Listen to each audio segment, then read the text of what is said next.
I'm Emmy Hall. Now, since 1989, the Mazda Miata has charmed the world with its open-top awesomeness. It's small, it's lightweight, it's easily tossable, and it's affordable. But is that enough to make this car a future classic? We'll take a look at my baby, the 2001 Miata, coming up next on the Fast Lane Car.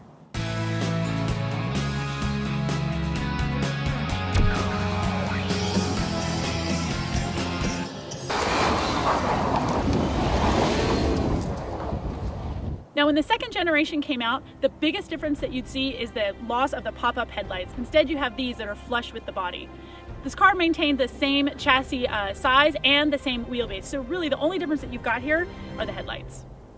Now, Mazda was able to give us just a little bit more room in the trunk, but it's still not enough for a good laundry basket rating. It gets 0. Wah, wah.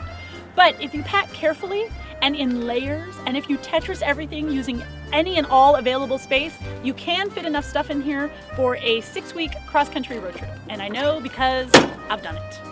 Now, one of the things that you will have to think about with a Miata is the possibility of theft.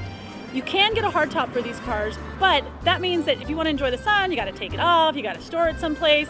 The soft top really allows you to drop the top at any time whenever you want to. Now, there is a power retractable hardtop, but that didn't come into being until 2007. So for my 01, really a soft top is the only way to go. And the other day, somebody took a knife to it. Hi!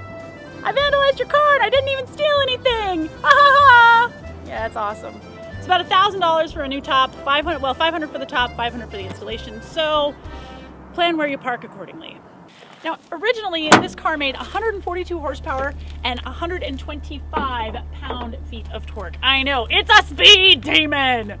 Now, power would go to the rear wheels through a 5-speed manual transmission, although you could get a 6-speed manual transmission and an automatic. I have no words. I have no words for why you would get this car in an automatic. Now, I've got about 128,000 miles on this car. Pretty much, I've done your regular standard maintenance. I had to put a timing belt in at about 100,000 miles. While that was out, you might as well put the water pump in. The throwout bearing went out, so I went ahead and put in a new clutch. And because I do a lot of cross-country driving that often involves me spending long stretches on the road, sometimes in the desert, she had a tendency to run a little warm with the stock radiator. So when that one took a dump on me a few months ago, I went ahead and invested in a race radiator from Flying Miata, which I'm very, very happy with. Now, the interior of the Miata is pretty bare bones, and that is a-okay with me. Even the new ones, you just don't get a lot of toys. Now, this is the LS model, so I've got the tan leather interior, Bose stereo system, cruise control, and air conditioning, but that's pretty much all this car really came with. I've added a few things like an aftermarket stereo, aftermarket GPS, aftermarket Bluetooth, which unfortunately this car is really loud, so it doesn't do so great. The only other things I would kind of like to have is a cooled cup holder, because I do love to drink a soda while I'm driving. And if I could have that Mercedes-Benz air scarf that pushes air around your neck when you have the top down, man, that would be so cool. But it's probably not going to happen, so I'll just deal with the regular heater, which puts out enough heat so that even if there's snow on the ground but a nice blue sky and you want to drop the top, you'll still remain pretty toasty. So we all know that this is not a car about flat out speed, right? I mean, come on, girl, let's go, let's go. If you want a drag strip diva, then go buy yourself an American muscle car. Don't buy this, because this is a car that's really meant for the canyon.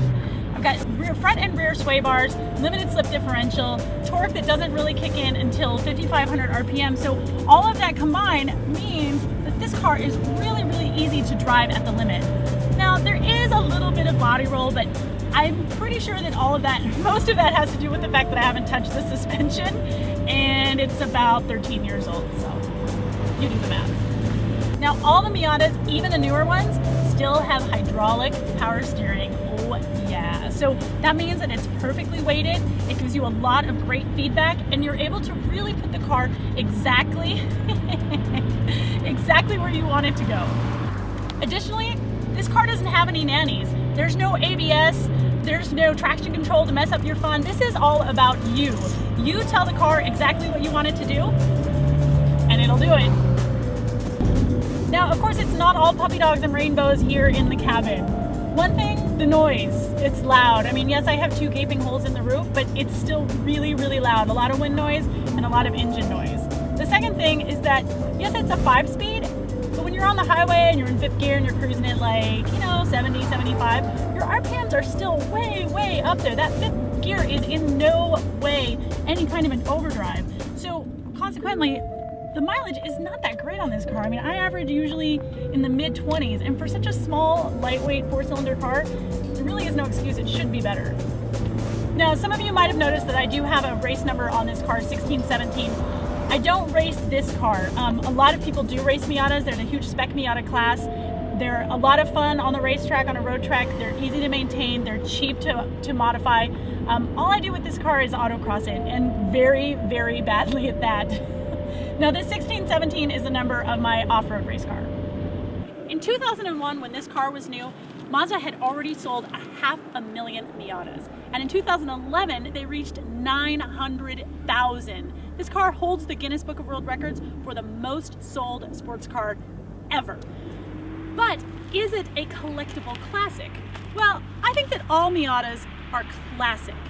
It's an emotional response that you have to them. You get in them and you just feel good. They can bring you up just from sheer joy of driving. So yes, I think it will always be a classic, but will it be a collectible? Will you buy this car and expect to actually make money on it or expect it to appreciate in value? And in that, I have to say no, unless you're looking at the special editions.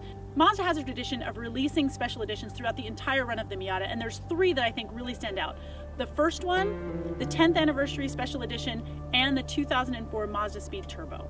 The first special edition came out in 1991. That came out in British Racing Green, and you could get a limited slip differential as standard equipment as opposed to optional equipment on the regular ones. Now, they only came out with 4,000 of those special editions, so I think those are definitely going to go up in value. In 1999, Mazda came out with the 10th anniversary edition. Now, they only made 3,150 of those. They were fully loaded, plus you got a tiny little miniature of your car, a cool little keychain, and his and hers matching Seiko watches. Now, it came in at about $27,000, so it was a little expensive, but again, it's really rare. Just over 3,000 of those made. So again, I expect that one to get up in value. And then in 2004, Mazda came out with the Mazda Speed version. Now, this one produced 178 horsepower through a turbocharged 4-cylinder engine. It had upgraded suspension, beefier Bilstein shocks, and it's really gotten a very big cult-like following. Everybody loves their Mazda Speed Miatas. So again, expect that one through the roof.